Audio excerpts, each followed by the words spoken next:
New coaches? But, sir... Really useful engines don't argue, said Sir Topham Hatt. Thomas didn't want new coaches. He wanted Annie and Clarabelle back. When Oliver saw Emily return to the yards, he was surprised. Those are Thomas's coaches. So that's why he looked cross, exclaimed Emily.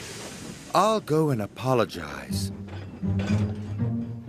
Don't want new coaches, chuffed Thomas.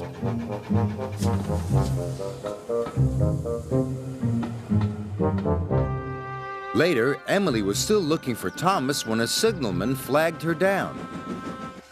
Oliver hasn't cleared his signal box, he told Emily's driver. Please go and see what's wrong.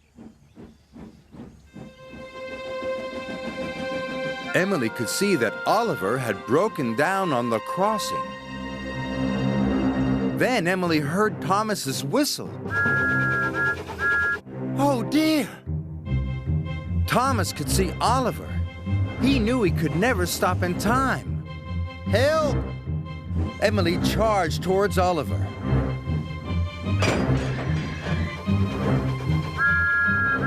And with a huge effort, pushed him across the tracks. Just in time.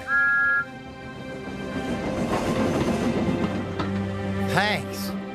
We did it. Later, Sir Topham Hatt praised Emily.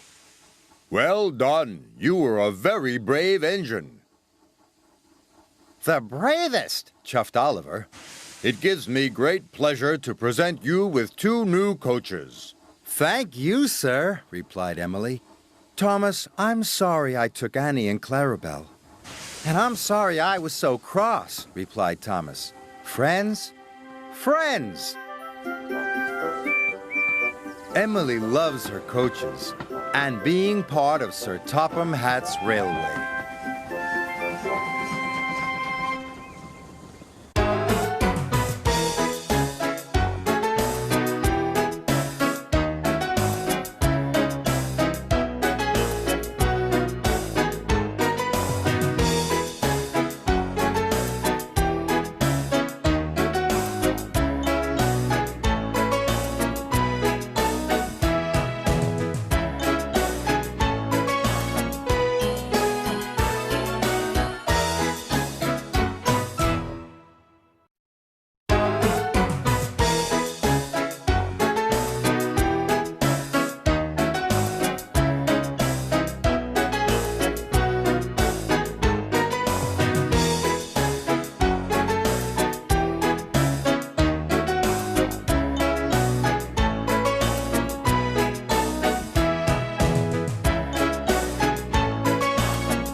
The Island of Sodor is surrounded by beautiful blue sea. It has fields of green and sandy yellow beaches. There are rivers, streams, and lots of trees where the birds sing. There are windmills and a coal mine, and docks where visitors to the island arrive. The island also has lots and lots of railway lines. Who's that puffing down the track? It's Thomas! Hello, Thomas! Hello, everybody! Welcome to the Island of Sodor.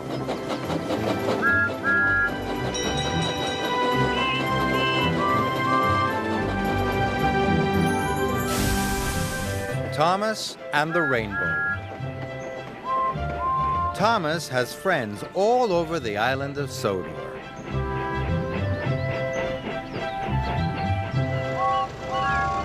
Friends at Brendam Docks. And friends at the farm. All of the engines are Thomas's friends. And so are all of the children. One night, there had been a summer storm on the island. Sir Topham Hatt came to Tidmouth Sheds. He looked very serious. "A strong wind has blown down the telephone lines," he said. "Thomas, you must take the engineers to fix the telephone lines, or it will cause confusion and delay," he boomed. "Yes, sir," said Thomas, and he puffed away. Thomas arrived at Brendam Docks. The telephone engineers boarded Annie and Clarabelle. Then Thomas noticed something in the sky. Thomas thought it was the most beautiful thing he had ever seen. "Look at all those colors, Edward," gasped Thomas. "Red and blue and yellow and green." "That's a rainbow," puffed Edward wisely. "That old story says you'll find something magical at the end of a rainbow." "Something magical," gasped Thomas. "That sounds wonderful. I must find the end of the rainbow right away."